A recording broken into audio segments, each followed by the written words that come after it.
Cerita tentang sekelompok mahasiswa yang meneliti penyakit aneh yang menimpa gadis bernama Nina, di mana penyakit aneh itu kambuh hanya pada saat menjelang maghrib dan berhenti saat waktu azan berkumandang.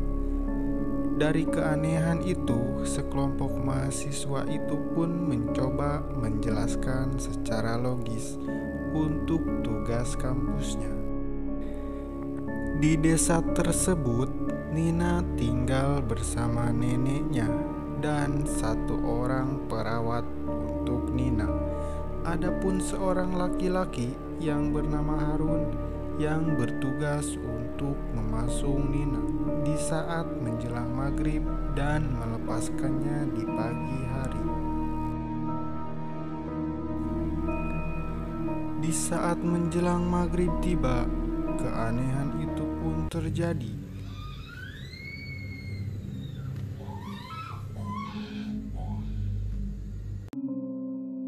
Nina seperti orang kesurupan dan meronta-ronta.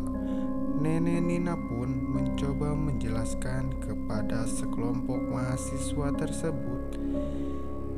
Dulu Nina pernah dirawat di rumah sakit jiwa, namun menurut dokter, Nina tidak mengalami gangguan kejiwaan.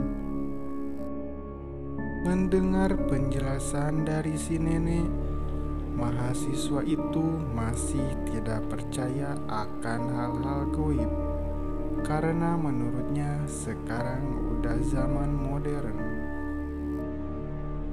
Setiba tengah malam, mahasiswa itu pun mencoba mengintip Nina.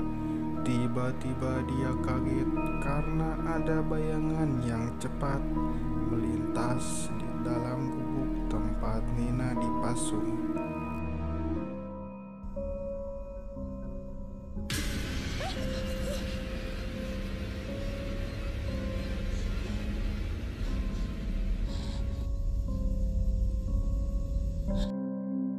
Di pagi harinya, mahasiswa itu pun penasaran dan menanyakan kepada si nenek, kenapa Nina dipasung di dalam gubuk bambu dan tanpa alas apapun. Dan jawaban si nenek itu adalah karena saran dari dukun agar bisa meredam arwah yang merasuki Nina, karena pernah pada suatu hari Nina tidur di dalam rumah, akan tetapi Nina mengamuk semalaman dan tidak bisa tidur. Anehnya, jika pada siang hari Nina bisa diajak berkomunikasi dan diajak bermain seperti orang normal. Asal misi leluhur bisa tersampaikan lewat aku.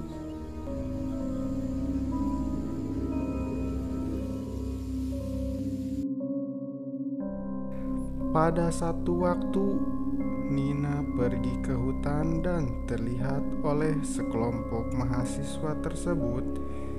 Setiba di hutan, Nina pun terlihat seperti seorang sinden yang sedang bersenandung.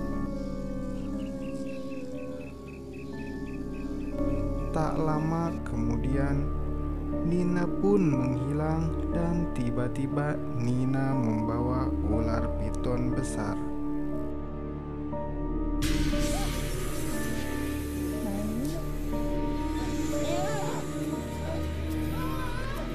Singkat waktu menjelang maghrib, Pak Harun datang untuk memasung Nina kembali. Karena masih belum percaya, mahasiswa itu pun mencoba datang kembali ke gubuk tempat di mana Nina dipasung. Ternyata Nina pun hilang. Sontak mahasiswa itu pun kaget dan ternyata Nina masih tetap berada di tempat pasung tersebut. Dan Nina mengeluarkan darah dari mulutnya. Sontak keanehan itu pun terjadi setiba teman-temannya datang. Nina pun sedang tertidur pulas. dan seakan tidak mengalami apapun.